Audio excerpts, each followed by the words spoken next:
አማራ ሲያሸንፍ አውቶማቲካሊ ኢትዮጵያ ናት የምታሸንፍ። አማራ ሲያሸንፍ በእርግጠኝነት የምነግራችሁ ጉራጌው ያሸንፋል፣ ወላይታ ያሸንፋል፣ ኦሮሞ ያሸንፋል፣ ትግሬ ያሸንፋል።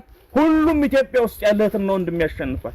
ይህ ትግል ፍትሃዊ ስለሆነ፣ ይህ ትግል አሸንፎ ሌሎችን የመዋጥ ሳይሆን እኩል የማሸነፍ ትግል ስለሆነ አማራ ሲያሸንፍ ሌሎችም እንዲያሸንፉ ያቀደ ያለመ በጎ ዓላማ የተቀደሰ ዓላማ ያለው ትግል ስለሆነ ሌሎች እህትና ወንድሞች አሉ የተጨነቁ እንደኛ ነፃነታቸውን ያጡ።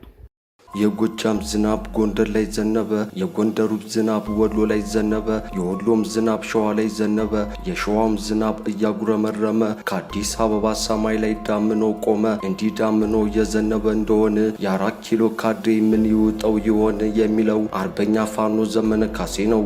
ዘመነ ካሴን ከእግር እስከ ራሱ አብጠርጥሮ የሚያውቁ የፋኖ አባላት አርበኛው ከ15 ዓመት ወዲህ በሙሉ ጦር መሳቃቸው ሲናገሩ ይደመጣል። አርበኛው ዘመነ ካሴ የመሰረቱ ከ250 በላይ የፋኖ ሻለቃ ጦርና የጎበዝ አለቃ ሰራዊታቸውን የመሰብሰብና ወደ ክፍለ ጦር የማሳደግ የአንድ እዝ ተግባራት እያገባደዱ ይገኛሉ።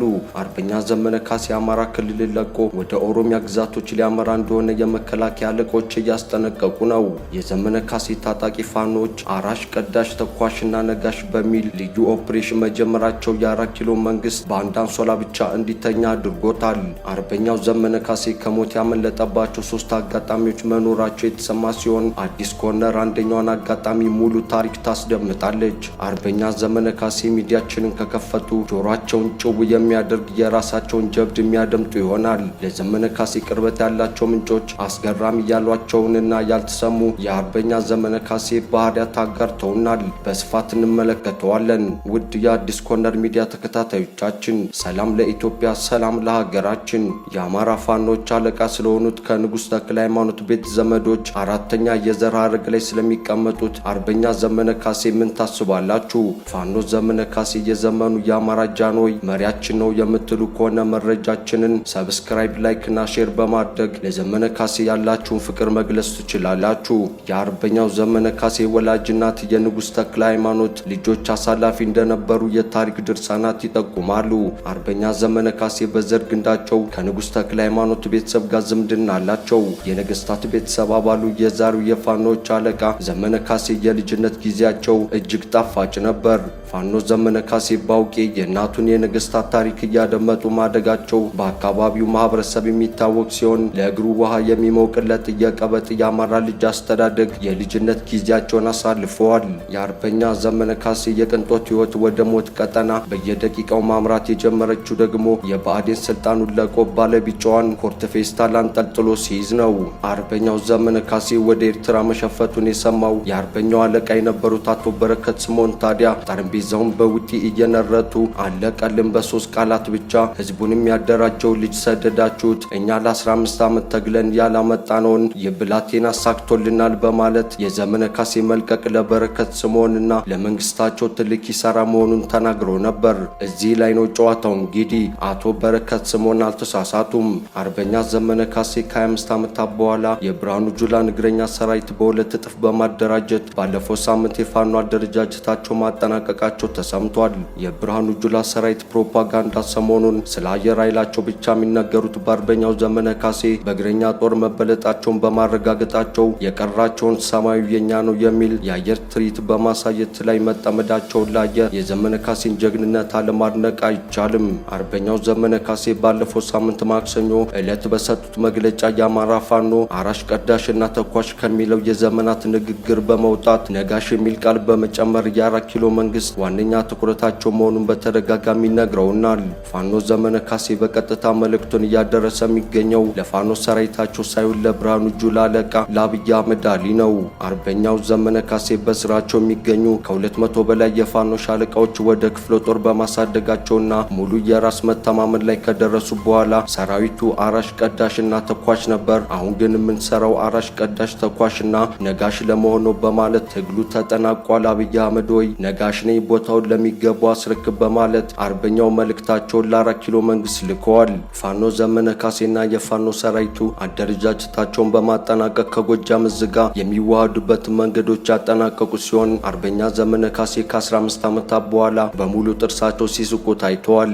የባዲን የደህንነት ምንጮች ደግሞ ዘመነ ካሴ ከአማራ ክልል ወጥቶ ወደ ኦሮሚያ ክልል ጦርነቱን ለማስፋፋት እየሰራ መሆኑን ላለቀው የብልጽግና አመራሮች እርግጠኛ ሆኖ ሪፖርቱን አቅርቧል።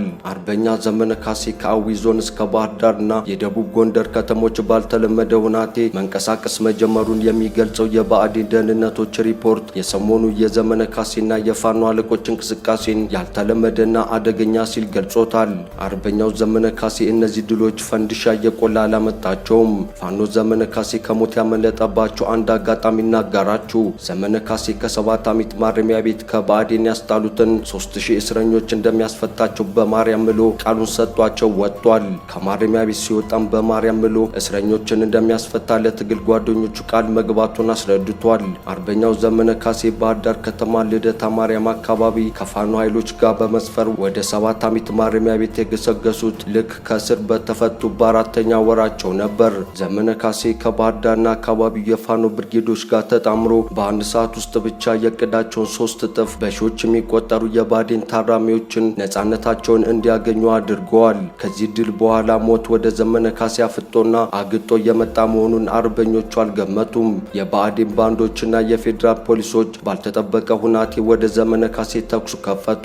በዚህም አላበቁም። በልደታ ቤተ ክርስቲያን ላይ ሞርታል አጥምደው መተኮሱን ተያያዙት። የአብይ አሽከሮች ዘመነ ካሴን በማየታቸው እንደ ፋሲካ ፈንዲሻ ቀበሌ 14ን በተኩስ ናጡት። የዘመነ ካሴ ኮማንዶ ጠባቂዎች ከፊሎቹ የአባት አርበኛ ሳምኖ ጽጌ ጥበቃ የነበሩ በፍጥነት ዘመነ ካሴን አንጠልጥለው ከአንዱ ቤት ወደ አንዱ ቤት እያዘለሉ ላለቃቸው ዘመነ ካሴ ሽፋን ይሰጣሉ።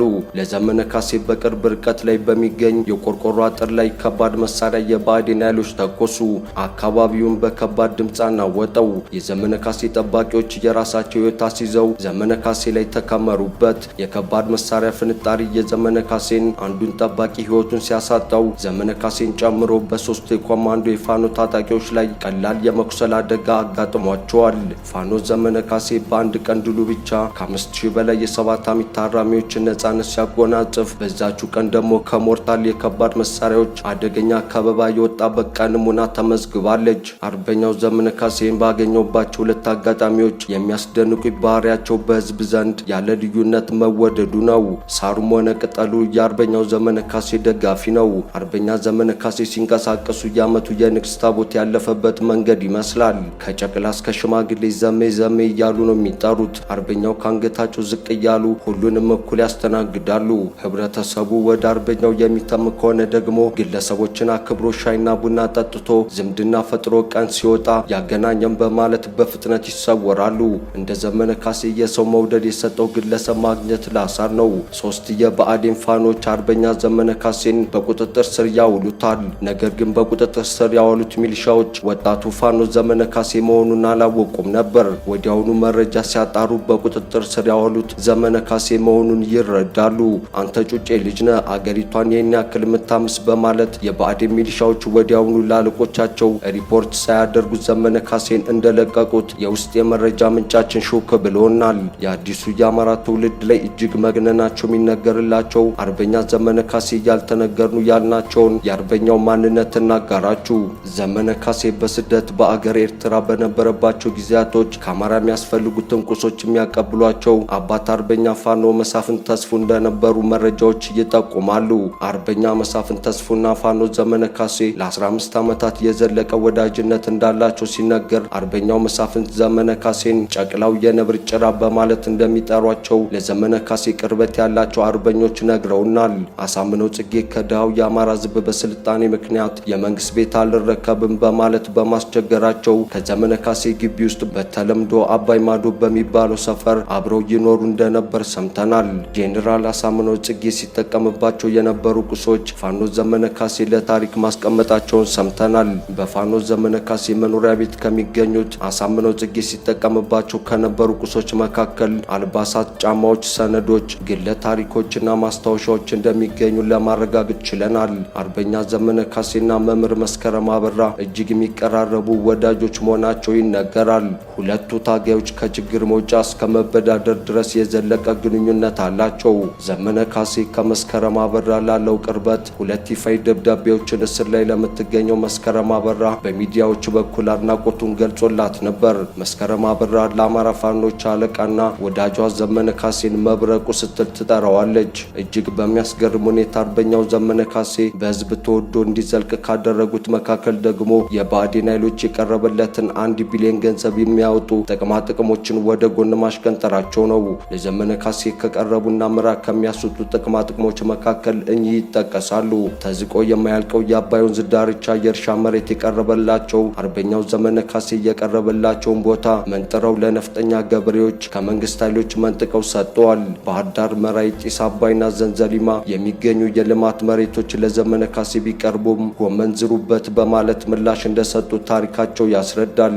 አርበኛው በዚህ ታማኝ ባህሪያቸው ከአንድ ግለሰብ ጋር የማይቀረፍ አለመግባባት ውስጥ መግባታቸው ይነገራል። አርበኛው ዘመነ ካሴ በግል ከሚፈልጓቸው የፖለቲካ ግለሰቦች መካከል ዋነኛው ፕሮፌሰር ብርሃኑ ነጋ መሆናቸው ይነገራል። ፕሮፌሰር ብርሃኑ ነጋ ወደ ባህር ዳር ሩጦ በመንጣት የውጭ ጉዳይ ሚኒስተር ሹመት ሊሰጠው እንደመጣ በብስጭት የተናገሩት አርበኛ ዘመነ ካሴ እነ ብርሃኑ ጁላ አማራ የተደራጀ ሲመስላቸው አብይ አህመድ ብርሃኑ ልኮ ለሽምግልና ብሎም ለሹመት እንዳጩኝ መልእክት ይልኩልኛል በማለት አርበኛ ዘመነ ካሴ ብርሃኑ ነጋ ላይ ሲደነፋበት ተመልክተናል። አርበኛ ዘመነ ካሴና ብርሃኑ ነጋ በነፍስ የሚፈላለጉ ባላንጣዎች መሆናቸውን የነገሩን የውስጥ የመረጃ ምንጫችን በአርበኛ መሳፍን ተስፉና በፕሮፌሰር ብርሃኑ ነጋ መካከልም እጅግ የከረረ ልዩነት እንዳላቸው ጠቁመውናል። አርበኛ ዘመነ ካሴ በግል ሕይወታቸው የአርሰናል እግር ኳስ ክለብ ደጋፊ ሲሆኑ ባህር ዳር ከነማን ከአንድም ሁለቴ ስታዲየም በመግባት ለተጫዋቾች ሞራል ሰጠው ነበር።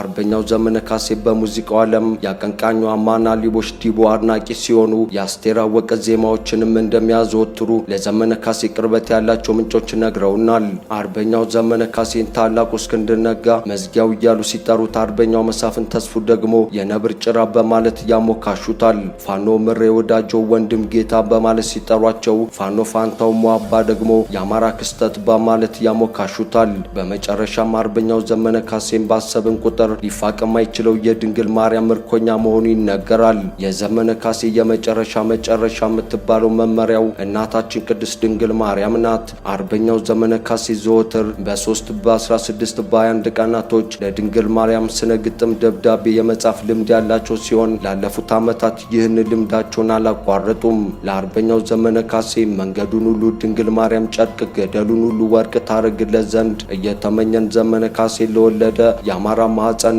ረጅም ዕድሜ እንመኛለን።